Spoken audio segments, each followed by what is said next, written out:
दोस्तों स्वागत है आपको। दोस्तों यह भगवान बुद्ध की सुंदर शिक्षाप्रद कहानियों में से एक है जो हमें जीवन की हकीकतों को बहुत निकट से समझा देता है। आइए सुनते हैं एक सुंदर कथा जो हमें कई शिक्षा सार रूप में दे देगा। एक बार भगवान बुद्ध से मलुक के पुत्र ने पूछा, भगवान आपने आज तक यह नहीं बताया कि मृत्यु के उपरांत हमारा क्या होता है। उसकी यह प्रश्न सुनकर बुद्ध मुस्कुराए। फिर उन्होंने मालूक्य से पूछा, मालूक्य पहले मेरी एक बात का जवाब दो। अगर कोई व्यक्ति कहीं जा रहा हो और अचानक कहीं से एक विशाल तीर आकर उसके शरीर में घुस जाए तो उसे क्या करना चाहिए? पहले शरीर में घुसे बाण को हटाना ठीक रहेगा या फिर देखना कि बाण किधर से आया और किसने क्यों मारा? मलिक के पुत्र ने कहा, भगवान पहले तो शरीर में घुसे बाण को ही तुरंत निकाल लेना चाहिए, अन्यथा बाण के विष पूरे शरीर में फैल जाएगा। बुद्ध ने कहे, बिल्कुल ठीक कहा तुमने। अब यह बताओ कि पहले इस जीवन के दुखों के निवारण का प्रयास किया जाए या मृत्यु की बाद की बातों के बारे में सोचने में समय बिता दिया जाए। दोस्तों मलिक का पुत्र अब समझ चुका था, उसकी जिज्ञासा भी अब खो चुका था। बुद्ध ने कितनी सहजता से उसकी जिज्ञासाओं को जिज्ञासा के द्वारा ही समझा दिए, एक छुपी हुई गहन उत्तर के साथ। दोस्तों हमें अभी के तो कोई ख्याल नहीं, पर भविष्य के विचार चिंता जरूर सताती है कि क्या होगा, कैसे होगा।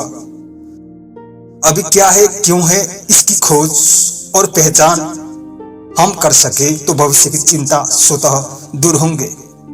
वर्तमान के समझ ही हमें स्वतः भविष्य से भी परिचित करा देता है, क्योंकि वर्तमान ही भविष्य का जग है। सामान्यतः हमारे बहिर्मुखी चित्त बाहर की ओर दिखता है, चाहे समस्या के वक्त में हो या खुशियों के। प्रश्न जिज्ञासा और उसकी समाधान भी हम बाहर से ही पैदा कर बाहर ही खोज रहे होते हैं। हमारे खुशियां और दुख के कारण हमारे समझ में बाहर ही स्थित है, जहां हम भीतर से बेखबर होते हैं स्वयं के प्रेजेंस से। बुद्ध कहते हैं समस्या दुख के कारण है और खुशियां यह सभी बाहर नहीं है, इसकी कारण हमारे भीतर ही है। गहराई से देखो, हमारे विचारों के सूक्ष्म पतलों में यह गतित हो रही है। इसे ही विपश्यना कहते हैं, स्वयं की विचारों को देखने की प्रक्रिया। यह मानव जाति मात्र के लिए बुद्ध द्वारा दिए गए सर्वाधिक महत्वपूर्ण और आवश्यक ध्यान पद्धति है। दुख और सुख के कारण हम बाहर मानकर भूल कर बैठते हैं। समस्या यहाँ है अथवा खुशियां जो भी हो वह नहीं, यही है, अभी है।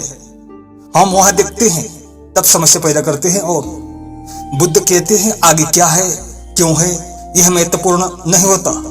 अभी क्या है और क्यों है, इसको समझना ही महत्वपूर्ण है। अब समस्या वहां नहीं रहा जहां से तीर आया था, समस्या अब यहां है कि तीर को कैसे निकाला जाए, ठीक कैसे किया जाए।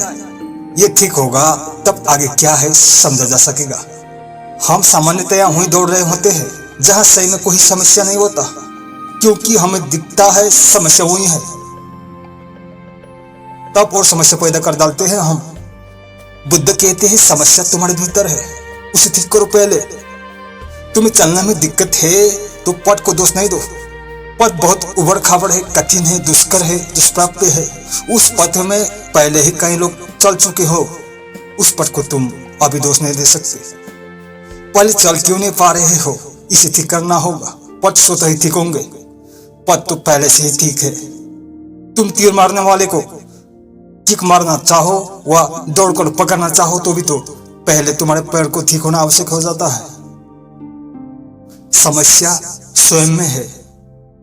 स्वयं की समस्या की सलूशन हमें सही में बाहरी समस्या को भी सुलझाने की सामर्थ्य देती है। मित्रों यह बहुत ही गंभीर शिक्षा है जिसे हमें समझने की प्रयास करना चाहिए। धन्यवाद। लाइक शेयर सब्सक्राइब और कमेंट जरूर करें।